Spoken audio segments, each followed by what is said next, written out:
E aí, pessoal, saiu o resultado da WEG para o terceiro trimestre e a grande notícia é: o lucro cresceu. Mas será que a história para por aí? A gente vai fundo nesses números agora para entender o que realmente está acontecendo e o que importa para quem investe na empresa.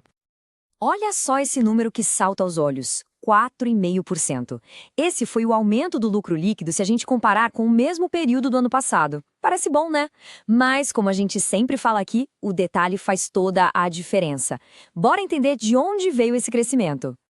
Ok, mas antes de começar a análise de verdade, aquele aviso de sempre, que é super importante. Este conteúdo é totalmente informativo, totalmente educacional. Nada aqui é recomendação de compra ou venda de qualquer ativo, tá bom? A responsabilidade pela decisão de investir é sempre de cada um. Então, o nosso caminho hoje vai ser bem simples. Primeiro, os números principais do trimestre.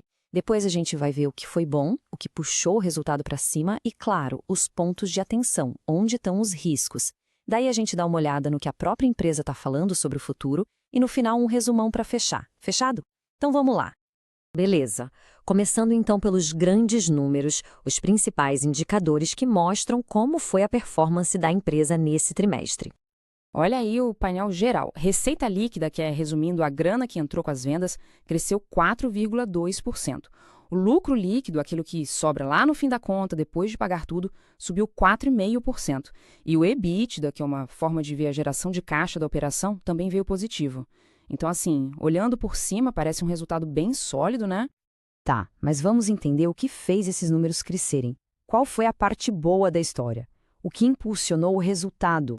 E aqui está um ponto crucial para entender a WEG. A força dela não está só aqui no Brasil, muito pelo contrário. Dá uma olhada.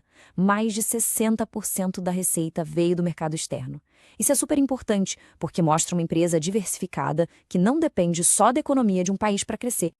E o grande motor, com o perdão do trocadilho, foi justamente a área de equipamentos industriais. A procura por produtos de ciclo curto, como motores e redutores, continuou bem aquecida. E isso aconteceu tanto aqui dentro quanto lá fora, viu? Com destaque para a Europa, que continuou comprando bem. Bom, mas como nem tudo são flores, vamos agora olhar para o outro lado. Quais são os pontos de atenção? Onde é que a luz amarela acendeu e que a gente precisa ficar de olho?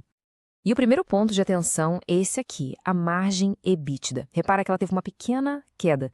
Caiu de 22,6% para 22,2%. Parece pouco, né? Mas isso significa que para cada real que a empresa vendeu, sobrou um pouquinho menos de caixa operacional. É um sinal. E a própria empresa explica o porquê. No relatório, eles dizem que isso foi, e aqui eu cito, motivado principalmente pelos aumentos nos custos de algumas matérias-primas, especialmente o cobre.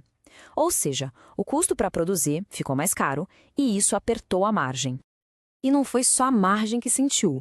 O ROIC, que é um indicador super importante para medir a eficiência da empresa em gerar retorno sobre o capital investido, também teve uma queda relevante. E para completar o cenário de desafios, o segmento de energias renováveis, que é uma grande avenida de crescimento para a WEG, deu uma freada. Menos receita vindo de projetos de energia eólica e solar no Brasil. Ok, então a gente tem um cenário misto, né? Crescimento de um lado, pressão de outro. E o que a diretoria da empresa está falando sobre o futuro? A mensagem deles é bem clara e está resumida nessa fala. A aposta para atravessar esse momento de mais instabilidade é a diversificação. Ter um portfólio variado de produtos e estar presente no mundo todo é o que, segundo eles, vai ajudar a empresa a navegar por esse cenário.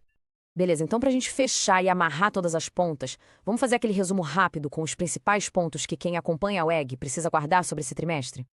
Então, resumindo a história. Primeiro, a receita cresceu de forma sólida tanto no Brasil quanto lá fora. Ponto positivo. Segundo, acendeu um alerta na lucratividade, compressão nas margens e queda no ROC. Ponto de atenção. E terceiro, a estratégia da companhia para lidar com isso tudo é clara: diversificação. É o que a gestão acredita que vai manter a empresa forte. Isso tudo nos leva a uma reflexão final, né?